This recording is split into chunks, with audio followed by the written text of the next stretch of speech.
Cela fait maintenant 6 mois que les Samsung Galaxy S20, S20 Plus et S20 Ultra sont sortis. On a tous entendu parler d'eux, on les a tous vus, beaucoup les ont achetés et beaucoup les ont utilisés. Mais après le buzz, la hype, les différentes mises à jour et différents correctifs de sécurité, mais surtout après l'engouement pour la nouveauté, que reste-t-il vraiment de ces Samsung Galaxy S20 ?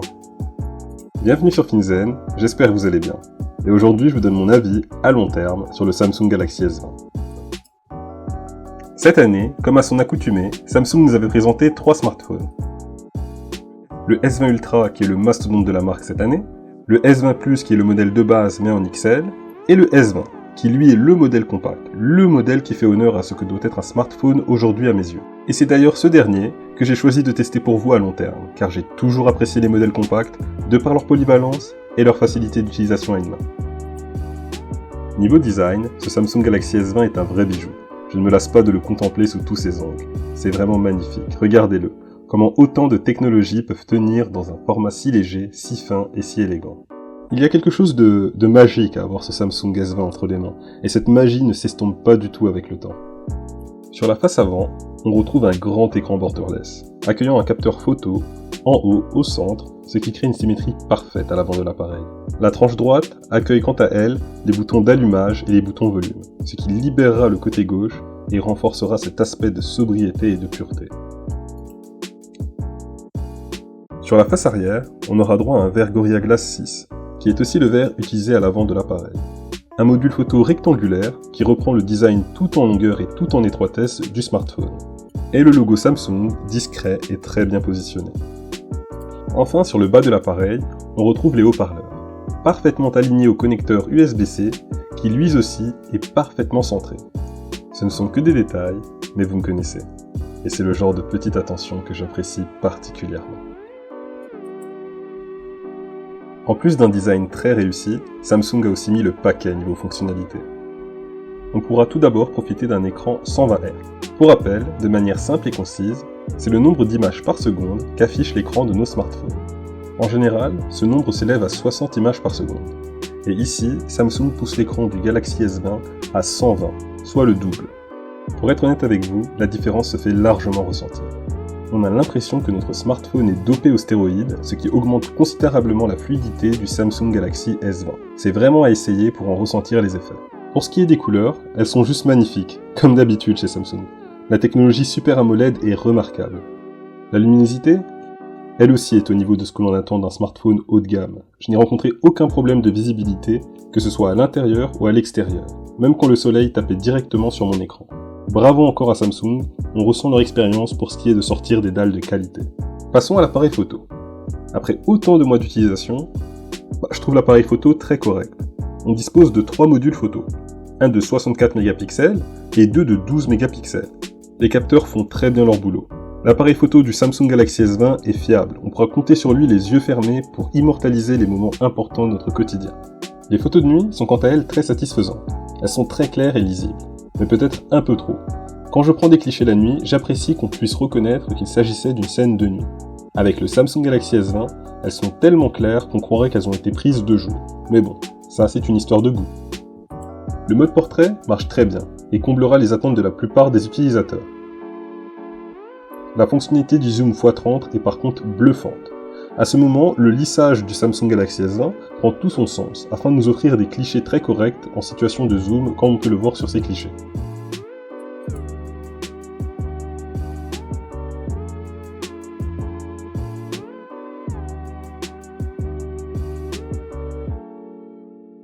Le single shot, autre innovation du Samsung Galaxy S20, est très intéressant. Il fonctionne très bien pour le coup. On y prend très rapidement goût et offre une nouvelle dimension quant à l'utilisation de l'appareil photo.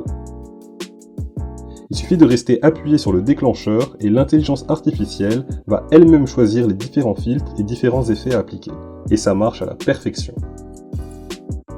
Au niveau du son, c'est un 20 sur 20, sans mauvais jeu de mots bien sûr. Aucune résonance dans l'appareil, même lorsque je pousse le volume à fond. L'option Dolby Atmos, quant à elle, accentue la sensation d'immersion lorsque je consomme du contenu, et les voix sont très claires et distinctes lorsque l'on passe ou reçoit des appels. Mais ce n'est pas tout. Samsung nous a gâtés avec ce Samsung Galaxy S20. Il embarque aussi un lecteur d'empreintes digitales sous l'écran qui fonctionne à merveille. La recharge rapide, qui permettra de recharger de 0 à 100% son téléphone en un peu plus d'1 heure. La recharge sans fil, la recharge inversée, qui m'a dépanné plus de fois que je ne l'aurais pensé. Une puissance vraiment notable au quotidien. Les animations sont fluides et je n'ai jamais eu de bug ou de ralentissement. One UI 2.1, l'OS du mobile qui est une œuvre d'art en termes d'ergonomie et d'expérience utilisateur. Et Bixby, qui lentement mais sûrement commence à ressembler à ce que l'on attend d'un vrai assistant virtuel.